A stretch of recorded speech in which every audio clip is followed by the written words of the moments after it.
The courtroom falls silent the moment he enters. The mayor's son, chin lifted, dripping arrogance, surrounded by 10 towering guards who part the room like they own it. Cameras flash. He doesn't just smirk at Judge Judy. He sizes her up, scoffs under his breath, and mutters loud enough for the front row to hear, "This old lady's gonna judge me?" A few people gasp. He kicks his chair back, sprawls out, taps his shoes on the desk as if the courtroom is his living room. He even waves at Judge Judy with 2 fingers, the kind of disrespect that would make most judges explode. But she doesn't. She just raises one eyebrow, because she knows something he doesn't, and in a few minutes, everyone will. Especially when she reveals the one detail that wipes that smirk off his face faster than any gavel ever could. But before we jump in, tell me, where are you watching from? And don't forget to hit that subscribe button. The metal chair screeches across the floor, a sharp sound that slices straight through the murmurs. For a second, the whole courtroom seems to flinch with it. Judge Judy looks up, not fast, not startled, just precise. The mayor's son drops into his seat like he is lowering himself onto a couch at home. He leans back, one arm hanging off the side, ankle resting on his knee, shoe tapping against the wood in a lazy rhythm. The camera catches everything. The half smile, the lazy blink, the bored eyes that scan the room like it is beneath him. He turns that smirk toward Judge Judy again, like he is checking if she is still there. She does not react. She simply studies him the way a surgeon studies an X-ray. Her pen rests in her hand, still, waiting. The wide shot of the courtroom tells a different story. Every seat behind the rail is full. People lean forward, shoulders pressed together, faces lit by the glow of studio lights and curiosity. Some are there for the case, most are there for the name, the mayor's son. The one who can walk into almost any room in the city and never hear the word no. 10 guards stand along the walls, black suits, matching earpieces, arms folded over broad chests. They do not look like regular courthouse security. They stand too close together, too perfectly spaced, like someone placed them there with a ruler. They do not face the crowd. They face inward, toward him. Judge Judy notices that, not with a gasp, not with a comment, just a tiny shift in her gaze, a slow pass from one guard to the next. The camera follows that line, tracing the pattern like a quiet question. At the plaintiff's table, a woman in her 30s clutches a folder against her chest. The edges of the papers inside are bent and worn from being handled too many times. Her shoulders are tense, her eyes fixed on the mayor's son, as if she still cannot quite believe that he is treating this like a game. He looks at her, then at the audience, then back at the bench. That same smirk returns. He shakes his head and lets out a small laugh. "This is ridiculous," he mutters, loud enough for the microphones to catch, but soft enough that he can pretend he did not mean for anyone to hear. A couple of people in the gallery glance at each other. One of the guards shifts his weight from one foot to the other. The plaintiff's fingers tighten on the folder until her knuckles pale. Judge Judy finally speaks. "State your full name for the record." He rolls his eyes. "You know who I am." Her eyebrow lifts just a fraction. The record does not. The son stares back, deciding whether to push or comply. The tension stretches, thin and sharp, across the room. Cameras zoom in on his face, the small twitch at the corner of his mouth, the slight flare of his nostrils. He gives his name, dropping his father's title like a weapon, waiting for it to land. Several people in the audience shift, as if the word itself carries weight. Judge Judy writes it down without reaction. Then she looks up, not at his face, but at the 10 guards behind him. "Tell me," she says calmly, "why does one young man need an army to sit in a courtroom?" The smirk flickers. The half-smirk is still clinging to his mouth when Judge Judy repeats her question, slower this time. Each word placed with surgical care. "Why do you need 10 guards to sit down?" The silence that follows is not quiet. It vibrates, it presses, it waits. He shifts in his chair, the first small sign that her tone registers somewhere beneath the armor of entitlement. He glances at the guards, then back at Judy, and shrugs with forced casualness. "Ask my father," he mutters. "He likes precautions." Judy lets that answer hang like smoke no one wants to inhale. Then she turns her sharp gaze toward the plaintiff. "Ma'am, I want to hear your complaint. Start from the beginning." The plaintiff exhales shakily, steps forward, and unfolds the creased papers in her hands. The camera zooms in on her fingers, trembling, hesitant, but determined. She looks at him, then away, gathering the pieces of a story she has had to retell too many times. "I own a small studio," she begins, voice soft but steadying. "Photography, mostly portraits and local events. He came in with friends, loud, disruptive, knocking things over. I asked them to leave respectfully. The mayor's son yawns, loudly. A few audience members stiffen. Judy's eyes narrow a millimeter. The plaintiff continues. He shoved a light stand. It fell. It shattered a lens that cost more than a month of my rent, and when I asked him to pay for the damage..." Her breath catches. She swallows. The room leans forward. One of his guards stepped toward me, then another. They boxed me in. He laughed and said, "Relax, sweetheart. Dad pays for everything." The mayor's son chuckles again, leaning back. It was a joke. She's exaggerating. Judy's voice slices clean through his dismissal. "You will speak when spoken to." He bristles, but the sound of authority shuts him down faster than he expects. His jaw flexes, irritation flashing across his face like a strike of lightning he cannot control. The plaintiff nods gratefully and continues. "I called the police. They never showed. The report was closed before anyone visited the studio." A wave ripples through the audience. Soft gasps, exchanged glances, growing recognition of what kind of story this is becoming. Judge Judy does not react outwardly, but her pen stops moving. She looks at him again, this time with a level of scrutiny sharp enough to peel back layers. "You felt this complaint was beneath you?" she asks quietly. He shrugs, lifting his chin. "It is beneath me. I mean, look at this." "You think my father has time for—" "Your father is not on trial," Judy interrupts. "You are." His smirk flickers, a tiny nervous misfire that betrays something he did not mean to reveal. Behind him, one guard shifts his stance, subtle. Too subtle for most, not subtle enough for her. Judy leans back slightly, eyes sliding across the synchronized line of black suits again, watching the way they move, not like bodyguards, but like men trained to follow orders, not instincts. Then she turns to the mayor's son. "I have one question," she says, voice firm but quiet. "Why did your father insist on sending 10 guards for a civil complaint he considers insignificant?" The smirk does not just disappear this time. It drops. The question does not just land, it hits, heavy enough that the air itself seems to tense. Even the guards, disciplined and statue still until now, stiffen in unison, like a silent admission someone did not mean to give. The mayor's son blinks. Once. Twice. That easy arrogance he walked in with does not vanish, but it wavers, as if someone tugged at the string holding it up. Judge Judy waits. She's not rushing him, not pushing him. She's letting the truth press on him from the inside. He sits forward, elbows on the desk, smirk trying to reassemble itself. "You're reading too much into it," he says. "My father likes security, that's all." Judy's eyes lower, studying him the way a detective studies a suspect who suddenly cares too much about explaining himself. She flips a page on her pad, then another, the sound crisp enough to echo. "Interesting," she says quietly. Because the plaintiff's statement suggests the guards behaved less like security and more like participants. A ripple sweeps through the audience. One of the guards straightens his tie. Another shifts his stance by half an inch. No more, but enough for a trained observer. Enough for her. The plaintiff steps forward, clutching a manila envelope, edges bent, corners soft, wearing the fatigue of a woman who has carried proof far longer than she wanted to. She clears her throat, voice steadier now than it was when she first spoke. "I brought photos," she says, "not just of the damages, but of how he and his men acted."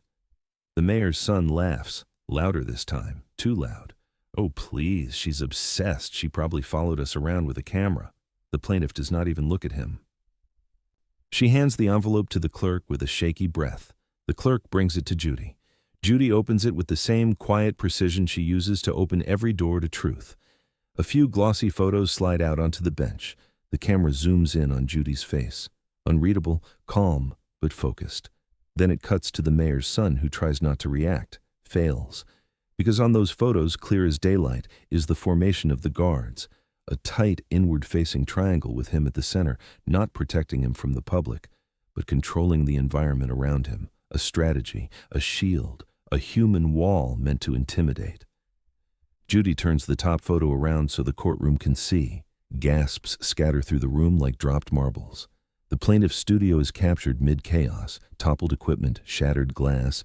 The guards blocking her path while the mayor's son leans against a wall laughing, phone in hand. His pose is casual, too familiar. He swallows hard, throat bobbing visibly. The smirk is gone now, replaced by something tighter, confusion, irritation, fear, all tangled together. Judy speaks, voice low and disappointingly calm. "Mr. Hartwell, this photo contradicts your testimony already." He sits up sharply. "My testimony? I haven't even given—" "You have," Judy interrupts, "in every dismissive word, every laugh, every attempt to minimize this case." The son's mouth opens, but no words come. Then Judy lifts the last photo, one she has not shown the courtroom yet, and her eyes settle on him like a verdict waiting its moment. "You were not supposed to be at this location," she says. "Were you?" His face drains of color. The room holds its breath, and the shift begins.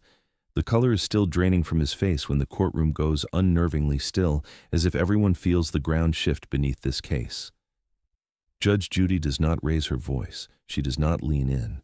She simply sets the final photo down on the bench with a quiet tap that sounds louder than any gavel strike. "Mr. Hartwell," she says, tone measured, "tell me again why you were at the plaintiff's studio that afternoon." His mouth opens. Nothing comes out. A flicker of panic darts across his features before he smothers it under forced bravado. I already told you, I was with friends. We were just—" "No," Judy cuts in. "You told me you were invited. Yet this photo was taken in a location you had no scheduled appointment, no booking, no record of communication with the business." The plaintiff watches him with a mixture of hurt and resolve, her hands twisting together as though bracing for whatever lie he tries next. He shifts in his chair, glancing toward the guards for backup, but none meet his eye. Not anymore. Their stoic professionalism looks suddenly brittle. Judy flips the photo over, revealing something scribbled on the back, a handwritten timestamp verified by the studio's system. "You claimed you were across town when this incident began," she continues, "yet this timestamp places you at the scene 30 minutes earlier than your statement indicates." A murmur rolls through the audience. The son's jaw tightens so hard his teeth might crack.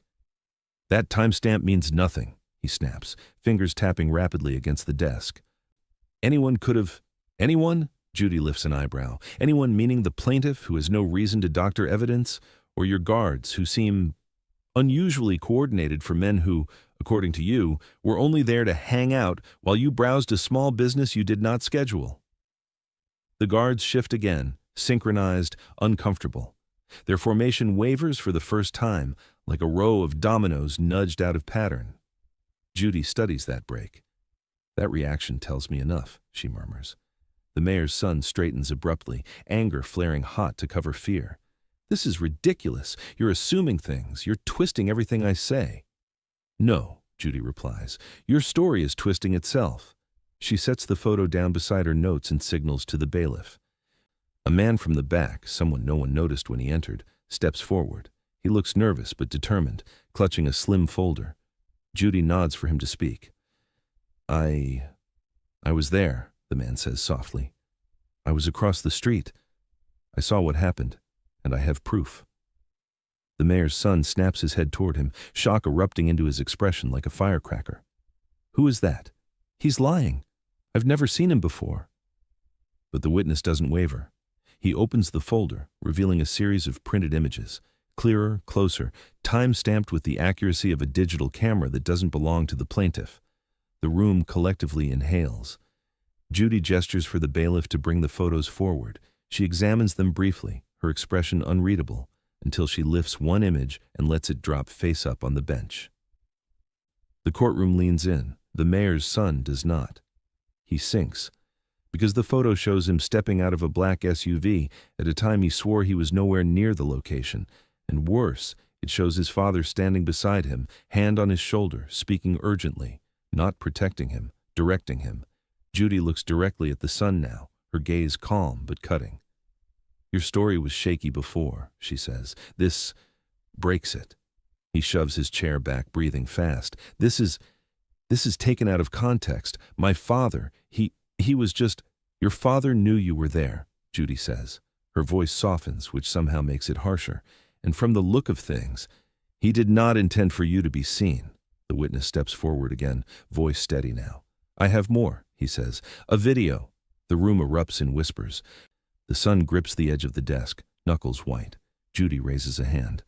The entire room falls silent instantly. Her eyes shift to the trembling young man at the defendant's table. She speaks barely above a whisper that slices. You were not supposed to be there, and your father knew it. His last thread of confidence snaps. The silence that follows her last words feels alive, like something coiling around the mayor's son and tightening inch by inch. He is still gripping the edge of the desk, fingers pale, jaw locked in a way that betrays how close he is to cracking. But Judge Judy is not finished. Not even close. She adjusts her glasses, glances down at her notes, then back up at him with a calmness that feels almost merciful until she speaks. Mr. Hartwell, you lied once about why you were there. She taps the photo. Twice about what you did while you were there. Her eyes lift slowly. And now, we are going to address the third lie. He freezes. The audience leans forward in instinctive anticipation, the way people do when they sense a downfall gathering momentum. Even the guards, usually stone-faced, begin to shift their weight in subtle, anxious ways. The mayor's son forces a laugh, brittle, humorless. Lady, you're blowing everything out of proportion. I don't even remember that day. These pictures could be edited. Stop. Judy's voice cuts through him like glass. We are far past pretending you do not remember. The plaintiff steps forward just a hair, her voice quiet but clear. He remembers. He looked right at me when he laughed. I remember that part the most. He whips his head toward her. Don't flatter yourself. I wasn't even talking to you. Judy slams her pen down, not loudly but sharply. Watch your tone. You are in no position to attack the woman you harmed. He glares, chest rising and falling in erratic bursts. The arrogance that carried him into the courtroom is collapsing under its own weight, and he knows it. He feels it. Everyone sees it. Judy lifts a sheet of paper. It is not a photo this time. It is something worse, a printed transcript. This, she says, is a reconstruction of your own statements to your friends that afternoon, captured on a recording from the plaintiff's building next door. The mayor's son blinks hard, too hard, and his lips part in genuine panic. There's no way you have that. Judy doesn't answer with words. She simply reads, Watch this. She'll freak out. Dad will pay for it. He always does. A gasp shoots through the audience like a shockwave. The plaintiff covers her mouth. The guards exchange looks. The first open display of discomfort since entering the courtroom. The mayor's son shoots to his feet, palms slammed onto the desk. That's fake! That's taken out of context! You can't just... Sit down. Judy does not raise her voice, but he sits. Fast. Pressure warps his expression. His breathing quickens. His shoulders sink under a weight he has never carried before. Consequence. Judy flips the page. And now, we test the timeline you gave earlier. He shakes his head quickly, almost pleading. No, this is insane. You're twisting my words. Your words, she interrupts, are doing quite a bit of twisting all on their own. She taps the papers again, then folds her hands in front of her. You claimed you arrived with friends at noon, yet the recording puts you at the scene before 11. The witness photograph confirms it, and your father's presence, that is documented as well. Every sentence stacks on top of him like bricks forming a wall with no exit. The guards shift again, one clearing his throat. The plaintiff watches him crumble, breath slow and steady, as if reclaiming pieces of herself with each truth revealed. Judge Judy's voice softens, not kindly, but deliberately. Your story is collapsing, Mr. Hartwell, and if you continue lying to me, I will reduce what little credibility you have left to dust. His eyes dart wildly. His mouth opens, closes, opens again. He reaches for arrogance, finds only air. And then Judy leans forward, voice calm but lethal. You lied once, she says, and now I'm about to prove you lied twice. The color drains from his face. The room leans in, and the pressure finally begins to crush what is left of his confidence. The echo of her last words still hangs in the air when something unusual happens, quiet, subtle, almost invisible. One of the guards blinks, not a normal blink, a too long, too heavy blink that looks like guilt slipping through a crack. Judge Judy sees it. Of course she does. Her eyes shift from the mayor's son to the line of guards behind him. 10 men, 10 stiff postures, 10 attempts at neutrality, but now one of them is betraying the entire formation with the smallest twitch of conscience. Judy taps her pen once. A pinpoint of sound. The guard who blinked straightens, jaw tightening. "Mr. Hartwell," she says, turning her gaze back to the son, "your story depends on these men being silent. I want to make sure they understand something before we proceed." His head snaps up. "What? They have nothing to do with this." "That," Judy says softly, "is what worries me." She stands, not abruptly, not dramatically, but with the quiet authority of someone who knows the room is already hers. Her eyes lock onto the guards. "All 10 of you were present during the incident. All 10 of you accompanied him today. That means all 10 of you are witnesses." A tension wave moves through the guards like wind brushing tall grass. The mayor's son whips around in his seat. No, they're not speaking. Dad said—" Judy raises a hand. The entire courtroom freezes.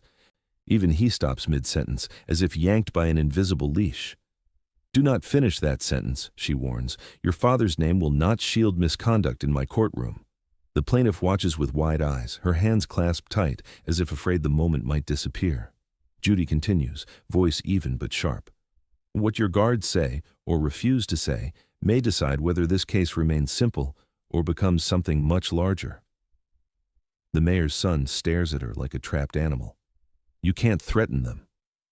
"I am not threatening them," she replies coolly. "I am offering them the chance to tell the truth before it swallows them." And then she looks directly at the guard who blinked. Not aggressively, not accusingly, just knowingly. "You," she says, "step forward." A ripple of shock cuts across the courtroom. The guard hesitates, a rare crack in a trained facade, then steps out of formation. His boots echo against the floor like someone dropping stones into still water. He stops beside the desk, rigid, but breathing too quickly. Judy studies him. "Did you witness the defendant damage the plaintiff's property?" The guard swallows, glances at the mayor's son, glances at the other guards, then looks down at the floor as though it might offer him a way out. The mayor's son hisses under his breath. "Don't you dare!" Judy hears it. So does everyone else. "Mr. Hartwell," she snaps, "you will not intimidate a witness in my courtroom." The guard flinches, not from Judy, but from the truth of that sentence. He knows she sees everything. Judy softens her tone by a hair. "Sir, you are not on trial today. But if you lie, or if you allow someone to pressure you into lying, that may change." His breath stutters, and then he speaks, barely above a whisper. "We were told to stand close, to block the exits." The courtroom erupts, gasps, murmurs, disbelief. The mayor's son bolts upright. "That's not true. They misunderstood." Judy slams her gavel once. Silence slams harder. "No one misunderstood," she says, her voice ablade. "You used those guards to intimidate a civilian, and now your own men are beginning to tell the truth you worked so hard to bury." The guard who blinked looks torn between fear and relief, as though he has been carrying this weight far longer than today. Judy steps closer, lowering her voice. "Answer me plainly. Who gave the instruction to block the exits?" He closes his eyes, his lips tremble. And then he did. The mayor's son's chair scrapes backward in outrage. "You traitor!" But Judy's voice cuts through the chaos, steady, cold, absolute. "Enough." She turns back to the guard. "Now tell me, do you want to fix this now or collapse under him later?" The guard lifts his eyes, and for the first time today, someone besides Judge Judy holds the power of truth, and the cracks around the mayor's son widen into fractures. If you were that guard, would you finally speak up or stay silent to protect someone abusing power? The guard's confession vibrates through the courtroom like a struck chord that refuses to fade. For a moment, no one moves, no one breathes. Even the cameras seem to steady themselves, as if realizing they are witnessing the moment the tide turns. Judge Judy doesn't smile. She doesn't gloat. She simply exhales, slow, controlled, the way someone does when the truth finally pokes a hole through a long-standing lie. "Thank you," she says to the guard, two simple words that somehow sound like freedom. But the mayor's son hears them as betrayal. He jerks toward the guard, eyes blazing. "You're done. You hear me? You're fired. You'll never work in this city Sit."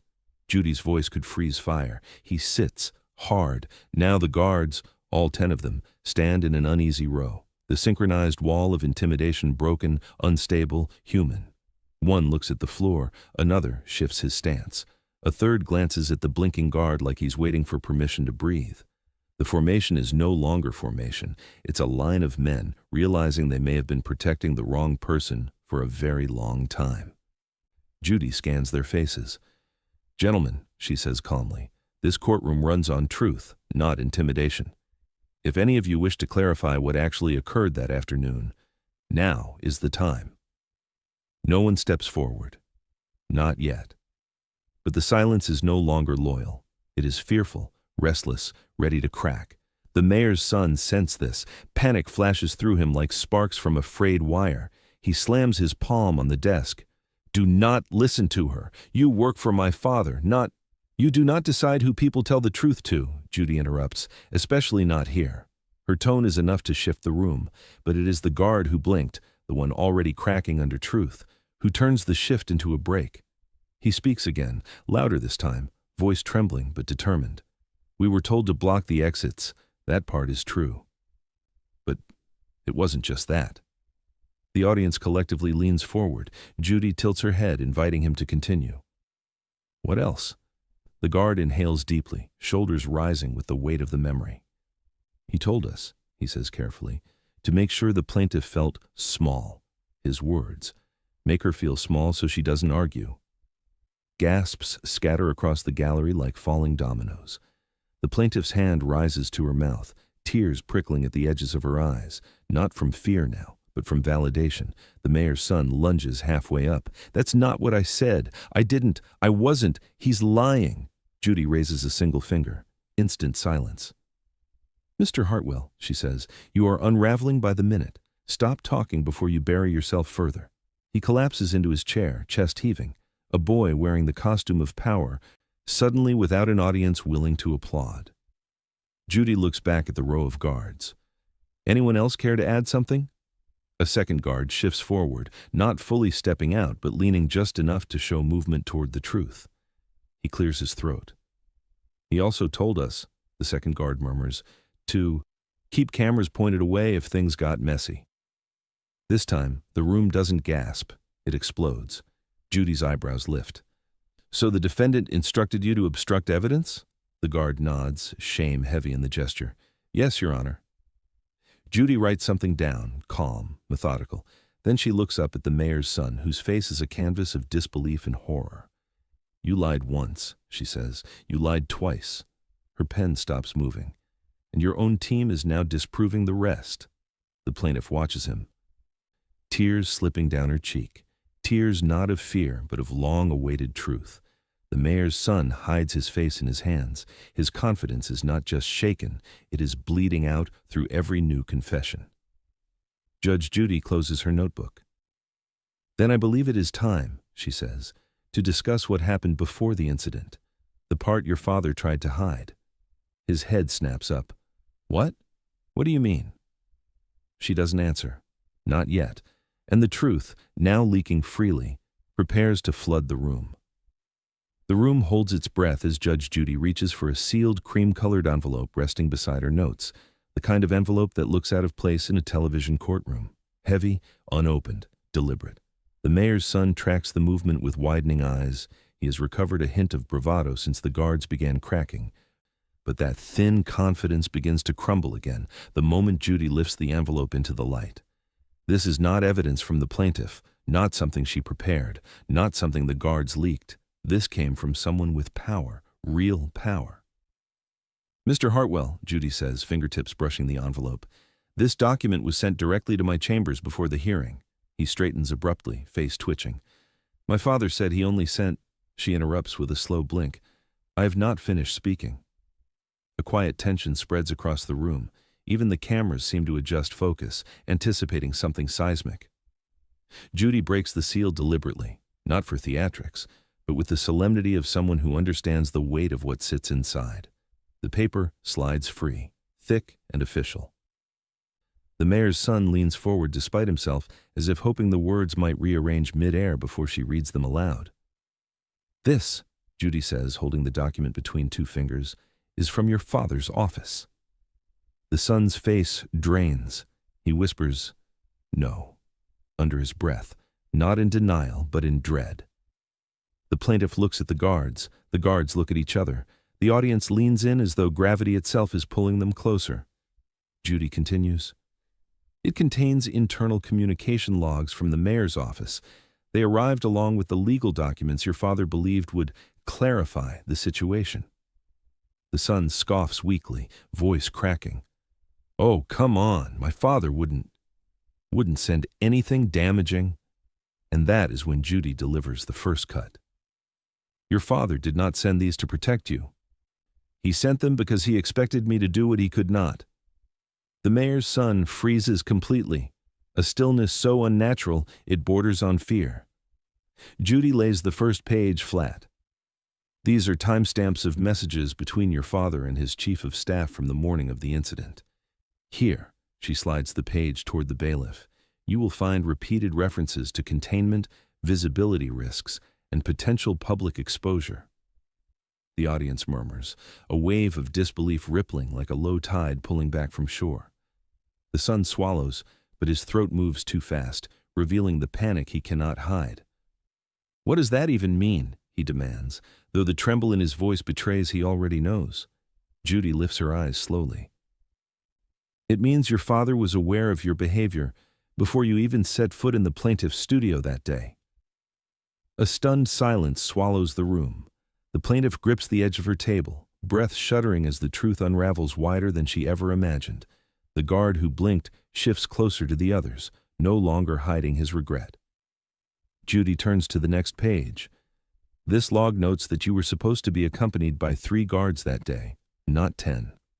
The mayor's son lurches. "What? No, he sent all 10 because your father sent 3, Judy says calmly.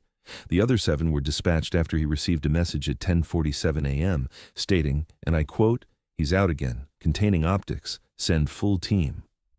The courtroom erupts, voices overlap, gasps collide, camera shutters click like static. "Containing optics," she repeats, her voice cutting through the noise, a phrase used by politicians when they are attempting to minimize public fallout. The son sinks into his chair, shoulders collapsing like a building losing structural support. Judy places the logs aside and lifts a smaller document, a single folded page. "And this," she says, "is what your father attached privately. A note intended for the court." His eyes widen. No, he wouldn't." She does not open it yet. She does not need to. The weight of what is coming terrifies him more than the content itself. "Your father made a mistake today," Judy says, her voice quiet but echoing like thunder in slow motion. "He assumed that sending these documents would shield his reputation." She leans back, gaze piercing him with surgical precision. "But in trying to protect his image, he exposed your truth." The son's lips part, but no words come. For the first time since entering the courtroom, he looks less like a man in control and more like a boy whose world has begun to collapse from the inside. Judy places her hand atop the unopened letter. "We will get to this next," she says, "and I assure you, it changes everything." His breath stutters. The entire room leans in, and the mayor's biggest mistake becomes clear. He armed the truth and handed Judge Judy the ammunition. The courtroom feels different now, not louder, not more chaotic, just heavier. Like everyone suddenly realizes they aren't watching a spoiled man get scolded. They're watching a political empire begin to crack. The mayor's son sits frozen, staring at the unopened private letter sitting beneath Judge Judy's palm. It's the kind of stillness that comes from shock so deep the body forgets how to move. His confidence, the swagger he walked in with, the smirk he weaponized, the entitlement he wrapped himself in, has leaked out of him like air escaping a punctured tire. Judge Judy lets the silence stretch. She knows silence isn't empty, it's revealing. And right now, the mayor's son is revealing everything. A tremor starts in his fingers. Not rage this time, something closer to fear. "Your Honor," he finally mutters, voice cracking around the edges, "whatever's in that letter, my father wouldn't throw me under the bus. You don't know him." Judy tilts her head just slightly. "I know enough." The cameras zoom in. A tight shot on his eyes, bloodshot, darting, searching for an escape that doesn't exist. A wide shot of the guards behind him, stiff, silent, avoiding his gaze like men realizing they protected power, not truth. A slow pan to the plaintiff, watching him with a complicated mix of vindication and disbelief, like she's witnessing karma arrive early to court. Judy lifts the letter but doesn't open it. Not yet. "Mr. Hartwell," she says, "your father sent this because he could not trust you to tell the truth." His breath catches. He shakes his head. No, that's not. He knows what people do to me. He knows I'm targeted because of my last name. He knows, Judy interrupts, that every time you cause harm, he is expected to clean it up. The words land like a slap he never saw coming. His mouth opens, but nothing emerges except a shallow, gasping sound. A murmur ripples through the courtroom. Not the chaotic wave from earlier. This one is quieter, more chilling. It's the sound of people realizing a man raised in the shadow of power may finally be stepping out of it and into accountability. The mayor's son rubs his face with both hands, voice unsteady. "He's trying to scare me. That letter, he probably wrote something dramatic so you'd go easy on him politically. You don't know the games he plays. He always finds a way out." "He is not the one on trial," Judy says sharply. "You are." He winces, visibly, like the words themselves struck him. One of the guards breathes out, a shaky, heavy breath that draws the room's attention. He looks pained, conflicted, as though watching the son come undone is harder than he expected. Maybe because he knows deeper than anyone how long this downfall has been delayed. Judy turns back to the defendant. "You keep insisting your father will rescue you. But your father has already spoken through the documents he submitted, and what he sent me," she taps the letter, "suggests the opposite of rescue." The mayor's son sits completely still now, eyes fixed on the letter like it's ticking. His voice emerges in a weak whisper. "Why would he do this to me?" Judy softens. Just barely. Enough to make the truth land harder. Because he's no longer trying to protect your image. He's trying to protect his conscience. For the first time, tears pool in the young man's eyes, not out of remorse for what he did, but from the dawning realization that the shield he relied on all his life has finally lowered. The plaintiff watches him, and something changes in her expression, not sympathy but recognition. A man who believed himself untouchable is finally touching the ground. Judy sets the unopened letter aside. "Sit up straight," she says firmly. "We are not finished." He obeys, not out of arrogance, out of fear. Because for the first time since he walked in with 10 guards and a smirk, the mayor's son understands he is alone. Judy places her hand on the sealed letter once more. "There is one more thing your father said," she murmurs, "and when I read it, you will finally understand exactly why he sent you here. If you were Judge Judy right now, would you feel sympathy for him or none at all?" The courtroom is so still, it feels like the air itself is waiting. Judge Judy lifts the sealed letter again. Her fingers tightening around the edges as though she's preparing to cut into something fragile or dangerous. The mayor's son watches with the wide-eyed terror of a man staring down a truth he has spent his entire life avoiding. "Mr. Hartwell," Judy says, her voice lower, steadier than before, "I'm about to read a statement from your father that he intended for my eyes, not yours, not the public's." He swallows hard, shoulders folding inward. I don't think I want to hear it," Judy answers without looking at him. "You don't have a choice." She breaks the seal, a soft tearing sound that slices through the courtroom like a blade, and unfolds the letter one measured crease at a time. The cameras zoom in, but not close enough to capture the words. The audience leans forward, breaths synchronized in anticipation. Judy reads silently at first. Her brow tightens. Her lips form a thin line. Her eyes flick upward to study the mayor's son, not with anger, but with something closer to recognition. When she finally speaks, her voice has changed. It is quieter, heavier. "This," she says, lifting the page slightly, "is difficult, and I imagine it will be difficult for you to hear." He braces himself, gripping the edge of his desk like it might keep him from collapsing. Judy begins. "Your Honor, I send this letter because my son no longer believes consequences apply to him. I fear I have created that.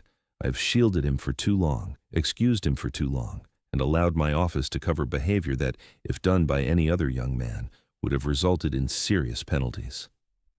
A tremor rolls through the courtroom. The plaintiff's eyes widen. One guard shifts uncomfortably, eyes lowered. The mayor's son sits frozen, as though his father's words are chiseling cracks into armor he thought was impenetrable. Judy continues reading. "This hearing is my attempt to step back and let him face the truth, not to humiliate him, but to save him. Because if he does not learn accountability now, I fear he never will." A soft gasp leaves the plaintiff. Not triumphant, stunned. The guards exchange glances, understanding dawning that this moment was never about protection. It was about confrontation. He shakes his head rapidly, tears collecting but refusing to fall. No, that's not. He wouldn't say that about me publicly. He loves me." Judy lowers the page slightly. "This letter is not public, but it is honest." He looks shattered, not angry, not defiant, just broken. Judy resumes reading, her voice gentler but no less firm. "If he shows arrogance, it is because I rewarded it. If he shows cruelty, it is because I allowed him to avoid repair. And if he feels untouchable, it is because I made him so." The words echo like confession and indictment all in one. Judy stops again, letting the weight of them settle into the walls. The mayor's son stares ahead without blinking, his breathing shallow and uneven. His entire identity, built on power, protection, and privilege, is unraveling in front of an audience that once feared him.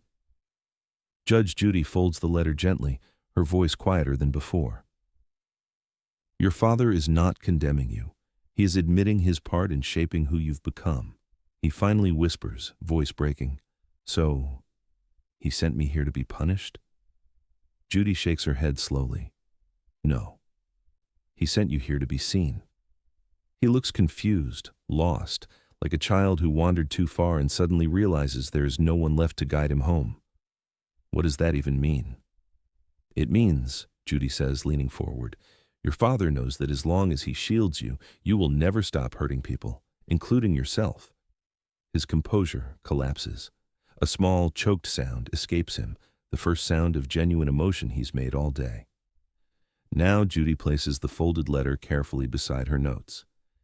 "We have more to discuss," she says softly but firmly, "and what comes next will test your understanding of truth and the cost of running from it." He nods slowly, defeated, not because he accepts guilt, but because, for the first time, he fears the truth more than judgment. And the courtroom prepares for the revelation that will change everything that came before it. The courtroom feels colder now, not from the air, but from the truth settling inside it. Judge Judy folds the mayor's letter with deliberate care, the paper crisp between her fingers. Every eye is on her. Every breath in the room feels held. But the mayor's son, he looks like a man staring at the ruins of a kingdom he thought could never fall. The letter did not just sting him, it exposed him. Judy straightens. "We are going to continue," she says quietly, "because this case is no longer simply about the incident. It is about patterns, behavior, and the truth your father has attempted, unsuccessfully, to disguise." He runs a trembling hand through his hair. "Why are you doing this to me?" he whispers, his voice thin and cracking. The arrogance he once carried like a shield is gone, replaced with naked confusion. Why would he want you to see that?"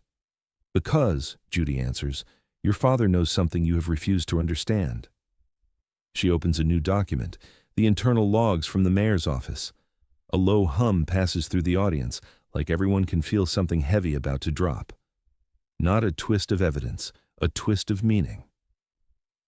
"Let's look at the messages from the morning of the incident," she says. Her finger traces the printed lines. You were out drinking the night before. You ignored your scheduled appearance with one of your father's donors. You sent threatening messages to two different people. He inhales sharply. I was upset. You don't know the context. Judy lifts her gaze. Oh, I know the context. The context is you believed someone else would fix the consequences. He opens his mouth, but the words never arrive. He closes it again, defeated. Judy sets the logs aside. Then she gestures to the guard who blinked, the one who first cracked the shield of silence. Sir, please stand. He steps out again, slower this time, as though carrying the weight of everything he didn't say for years. Earlier, Judy says, you stated that you were told to block exits and intimidate the plaintiff. The guard nods, shame coloring his features. Yes, Your Honor. Whose instruction was that? The guard breathes in. His. He nods toward the mayor's son. Always his, not his father's, not the staff's. It always came from him directly. The mayor's son jerks back as though struck. That's not true. You were assigned to me. We were assigned to protect you. The guard interrupts, voice trembling but resolute. But we were also expected to clean up after you. Another guard steps forward, the second one who had spoken earlier. He lifts his chin. It wasn't protection, he says. It was containment. A ripple of stunned shock rolls through the audience. Judge Judy leans in. Explain. The guard sighs, voice heavy with years of buried truth. He told us to stay close because he knew he'd start something. He always did. We weren't protecting him from anyone. We were protecting others from him. The mayor's son shakes his head violently. You're lying. You're all lying. Dad would never. Judy interjects with a calm so cold it silences him instantly. Your father knew you were a liability. His face collapses, not in anger, but in grief.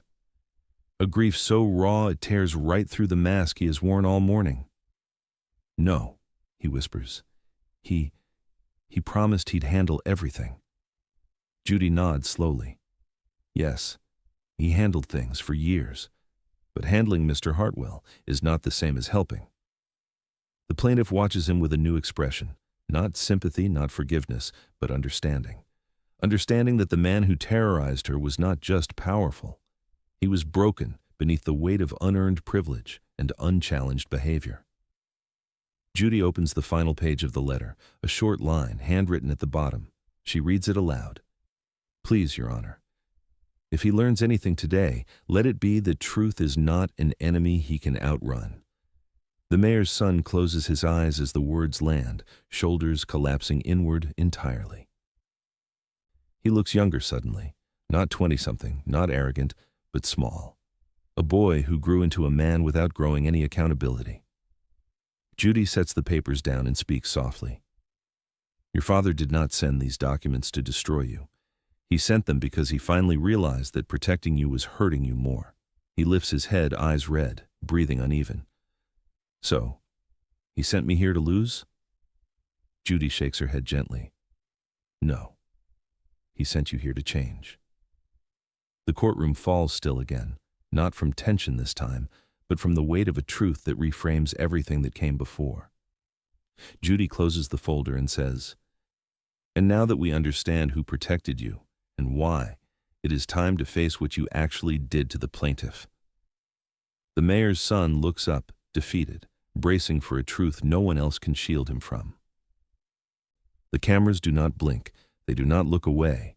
They catch everything, every tremble in his fingers, every wobble in his breath, every crack forming in the mask he walked in with. And for the first time, the mayor's son realizes he is no longer being watched. He is being seen. Judge Judy closes the file with a soft thud, not dramatic, but final in a way that makes the young man flinch. Her expression remains calm, but the calm is the kind that comes after a storm has stripped away everything false. Now, she says, her tone measured, we return to the incident itself, the one that brought the plaintiff here today. He drags a shaky hand down his face. I told you, he mutters, voice hoarse. I didn't mean for any of that to happen. Judy lifts her eyes, steady, unblinking. You meant every action you took that day. What you did not mean was to be held accountable for it. The line slices him open, Something inside him buckles. His breathing grows loud enough the microphones catch it, uneven, shallow, desperate. The swagger that carried him into the courtroom has fully evaporated, leaving behind someone who looks lost, cornered, and painfully human. The plaintiff watches him, hands clasped so tightly the tips of her fingers turn white, not out of fear this time, out of disbelief that she is witnessing the unraveling of a man who once wielded power like a weapon. Judy gestures toward her. "Ma'am, please describe again the moment he and his guards prevented you from leaving your own business." The plaintiff nods, stepping forward. "When the light stand broke," she says quietly, "I asked him to step aside so I could get the broom. Instead," her voice trembles, but she forces herself to continue. "He blocked the doorway with his body, and the guards formed a wall behind him. I couldn't move. I felt trapped." The mayor's son winces, head lowering as though the memory physically wounds him. "I didn't realize—" "Stop," Judy says sharply. "You realized. You just didn't think it mattered." His shoulders collapse inward. A small, broken whisper escapes him. I thought she was exaggerating." The courtroom reacts, a soft wave of disbelief, not because of what he said, but because of the way he said it. Gone is the arrogance, gone is the mockery. What remains is a boy facing the truth without the luxury of excuses. Judy leans back, studying him. "You instructed your guards to make her feel small." He squeezes his eyes shut, jaw trembling. "Yes." The admission is barely audible. "But I didn't think it would matter this much." "It mattered to her," Judy fires back, "and it matters to this court." The cameras zoom closer, a tight frame around his face as the emotional dam finally begins to give. His mouth quivers, his hands shake, his chest rises and falls in jagged, uneven motions. The guards stand rigidly behind him, but their expressions are different now. No loyalty, just discomfort, pity even, because they are watching a man crumble who believed he was unbreakable. The plaintiff wipes a tear from her cheek, her voice softening as she speaks again. "You laughed," she whispers. "When I begged you to step aside, you laughed at me." His face contorts, pain, shame, regret tangled together in a raw, messy expression. "I'm sorry," he murmurs, barely above breath. I'm actually sorry. I wasn't then, but I am now." The apology hangs in the air, fragile, imperfect, too late to undo anything but real enough to shift the room. Judge Judy studies him with a mixture of sternness and something deeper, something almost human. "Mr. Hartwell," she says, "remorse means nothing until it faces consequence." He nods slowly, tears gathering but not falling. "I know." Judy closes her notebook. The gesture is quiet, but it feels like the world is holding its breath. "Good," she says, "because what happens next will define you far more than your last name ever has." He looks up, not with anger, not with entitlement, but with the fragile bravery of someone who finally understands there is nowhere left to hide. Judy folds her hands and says, "Now let's talk about the damage, not just what you broke in her studio, but what you broke in her life." And the cameras capture every second of his collapse. The emotional collapse still lingers in the air when Judge Judy shifts the entire courtroom's focus, not to politics, not to the mayor, not even to the guards, but to the woman who started all of this by refusing to stay silent. She turns toward the plaintiff with a gentleness rarely seen in this courtroom. "Ma'am," she says, "tell me again what his actions cost you, not emotionally, materially, tangibly." The plaintiff takes a slow breath. She steps forward, the same battered folder in her hands, though now she holds it not like a shield, but like evidence ready to be honored. "My lens," she begins, voice steady. "The one he knocked over was a $1,900 portrait lens. I'd saved for it for almost a year." The mayor's son winces, guilt twisting across his face. The plaintiff continues. "When it shattered, the job I was working on that day had to be canceled. I had to refund the client. I lost another booking because I didn't have backup equipment." She flips to another page. "The studio floor was damaged when one of the guards stepped backward onto a display. That cost $725 to repair." The numbers hit harder than accusations ever could. because arrogance sounds different when translated into dollars, hours, and survival. Judge Judy nods. And how long did it take to recover from the interruption to your business? The plaintiff's voice cracks, not from fear, but from the exhaustion of remembering. 3 weeks. I lost almost a month of income because of one afternoon of him, treating my studio like a playground. The mayor's son lowers his gaze. His fingers rub anxiously at the rim of his chair, as if he's trying to erase himself from the scene. Judy turns her attention to him.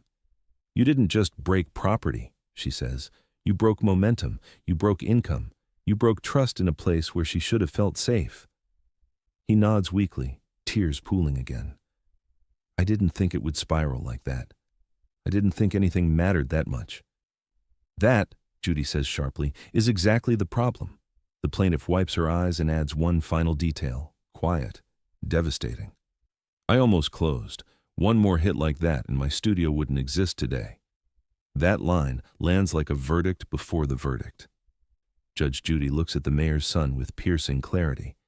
You didn't just cost her money, you nearly cost her her livelihood. And that, she says, is why the ruling must reflect far more than broken glass. The courtroom feels different now, charged, electric, humming with the unmistakable awareness that what Judge Judy is about to say will echo far beyond these walls. This is no longer just a case.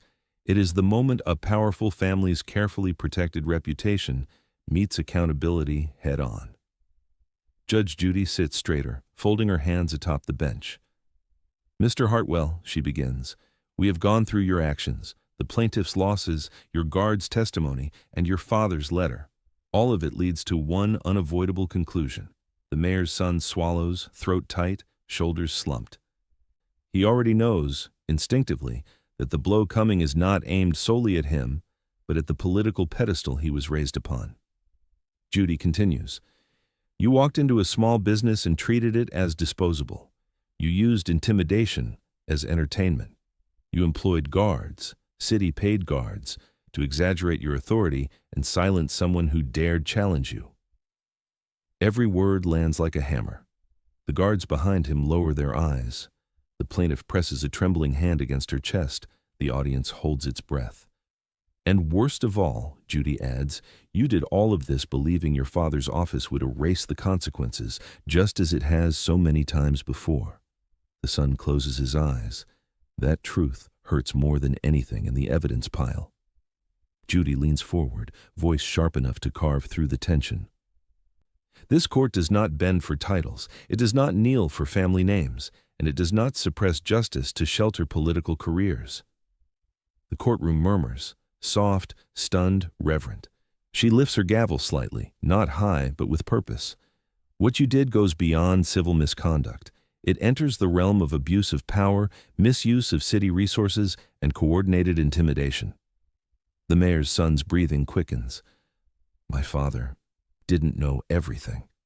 He knew enough, Judy says, and I intend to ensure the appropriate oversight bodies know as well. Gasps scatter through the room. Even the cameras seem to freeze.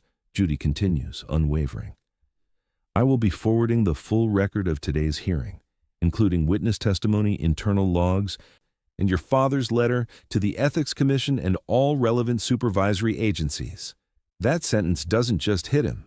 It shatters him, his father's entire political career, his spotless public image, the illusion of a perfect family, all put in jeopardy by the very son he tried to shield. Judge Judy lowers the gavel, letting her words settle like dust after a demolition. This verdict is not just about you, Mr. Hartwell, she says quietly. It is about every person who has ever believed that power is protection. She raises the gavel fully now. And before I strike this bench, there is one final consequence you must hear. The gavel hovers in the air, suspended in a moment so silent it feels sacred. The mayor's son sits motionless, eyes glassy, chest rising in shaky, uneven breaths. The arrogance he wore like armor is gone. What remains is a young man stripped down to truth, fragile, humbled, exposed. Judge Judy speaks with a steadiness that feels like closure itself. This court finds in favor of the plaintiff. You will pay full restitution for all damages, as well as additional compensation for intimidation and emotional distress. He nods, not in defiance, not in reluctance, but in acceptance. I understand, he whispers, but Judy isn't finished. You will also deliver a formal apology, direct, sincere, and on record, not for your father, not for the cameras, for her. The plaintiff's breath catches as he turns toward her, voice cracking with the weight of accountability he's never carried before. I'm sorry, he says, not smooth, not polished, real.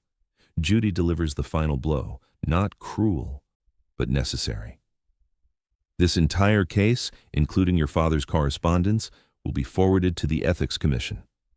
Let this be the day your actions finally belong to you. And as the gavel falls, the lesson becomes undeniable. Arrogance always collapses when confronted by truth.